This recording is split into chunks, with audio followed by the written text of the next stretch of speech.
As you know, tonight is Kol Nidre, and in every synagogue in the world, Jews are hearing their wonderful cantors chant Kol Nidre 3 times. The good news is I'm only going to ask for money once. Because tonight is also that time for the Yom Kippur campaign, where someone like me, and yes, it's me this year, stands up and asks you to give money. Now, we can make this go very quickly. If each and every one of you donates right now, just pull out those little cards out of your IKAR thing with their little stickers and give extravagantly, and I won't have to finish this speech that I spent days writing. Okay, anyone? No? Speech it is. You should know I'm not comfortable giving speeches. I'm also not comfortable asking for money. When Melissa Balaban asked if I would be willing to do this, I told her I had to give it some thought. And while I was deciding whether or not I had the chutzpah to ask you for your hard-earned money, a joke my father once told me came to mind. An elderly couple was on the beach, and because I imagine that this joke takes place in the early 1950s, the woman is in a dress and inappropriate shoes, and the man is all dapper in a vest and slacks and his little cap. And suddenly, a giant wave comes along and takes the husband out to sea. And the woman looks up to the heavens, and she says, God, I'll do anything.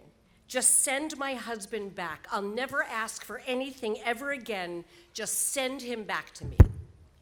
And another giant wave comes along and gently deposits the man on the sand.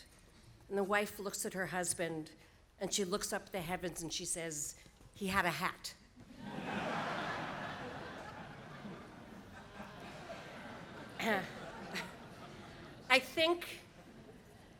I think I remembered this joke because it reminded me that I didn't want to be a he had a hat kind of person, someone who accepts gifts with no gratitude and still wants more.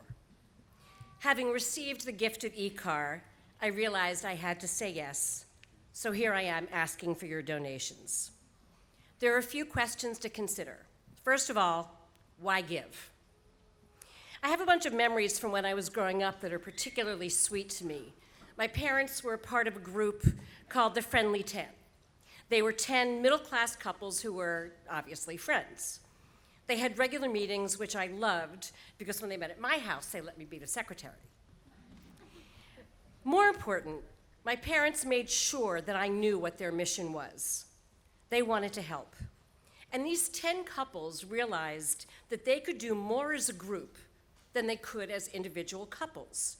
They paid dues, they invested them, and they chose a new recipient of their funds when they had built up enough capital. One time they donated an X-ray machine to a Jewish home for seniors. One time it was towards scientific research in Israel, and one year they sent a family whose daughter had her leg amputated due to cancer on a family vacation, the first vacation of their lives. It wasn't until writing this that I realized why those memories were particularly sweet. It's because my parents were happy, and they were happy because they were giving. Giving feels good, okay? Giving feels good. The Friendly 10 proved that a group can have more impact than any single human being, that we can do more together than we can individually. And now I say to you, we can do more together. Which brings me to the second question. Why give to IKAR? Well, I'll start with why I do. As Rabbi Brous said, we met a number of years ago. We met on a trip to Israel. We studied together.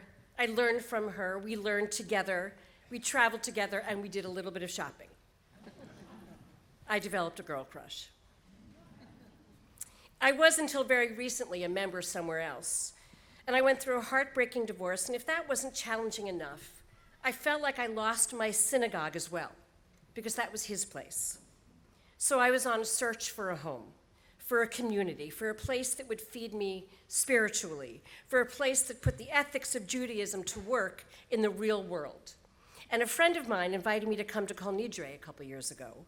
It would be the first time that I'd be praying outside of the security of the synagogue that I'd been a member of for 25 years. I was scared, honestly. I certainly had the comfort of my friend and Rabbi Brous, but I was aware of the strangeness of not knowing how to pray in this new place. What I discovered that night is that there is such spirit here, such ruach in this community, that I found myself being swept away into the arms of IKAR. This is now my spiritual home. But also, I found a place that puts social justice on an equal plane as prayer, that promotes learning and community service. I found a place that touches the world beyond its own four walls. Metaphoric four walls in this case, but we'll save that for another speech. I gave that night to the Yom Kippur campaign before I was a member. I gave because I wanted to be a part of this, and by giving, I was. So why should you give to IKAR? Well, a place like this that stresses social justice is the same place that we educate our youth. Their education is much more than school. Because of the Jewish values they are taught, the programs they are a part of, and seeing all of you as role models, they then grow up and go out and do good things in the world. It's what I refer to as exponential giving. I think exponential giving is also the answer to why give to an institution when you could give to other worthy organizations. When you give to IKAR, you give to programs that feed our neighbors, that fight to save temporary protected status, that speak for our planet, and so much more. Our programs have programs. From one donation, you touch many causes. Exponential giving.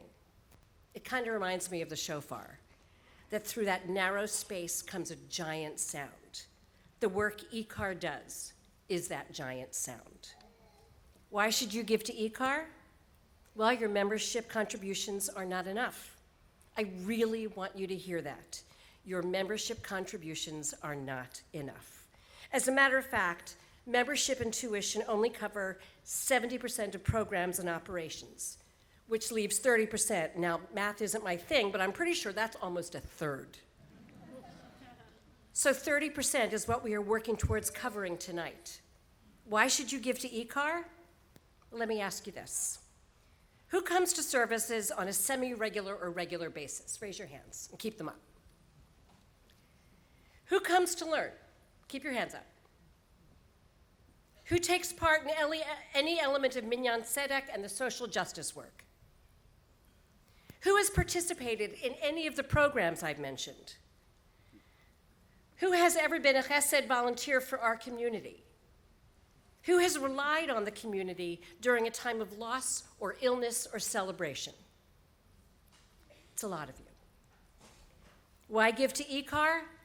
Because you get so much out of IKAR, and now IKAR needs you.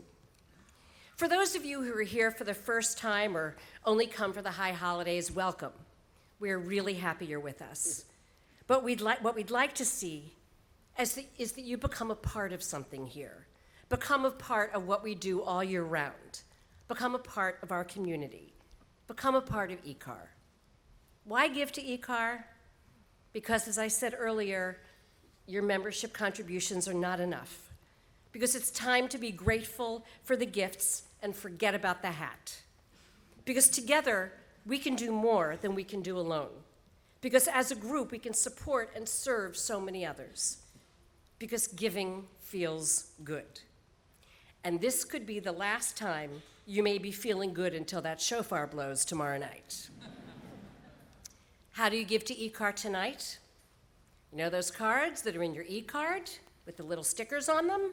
Well, pull them out, place your sticker on the amount that is comfortable for you, and while you're deciding on that amount, there are folks who can't afford to give right now. Consider giving for them as well. Gamar Chatima Tova, may you have an easy fast, a day of awakenings, and a generous heart.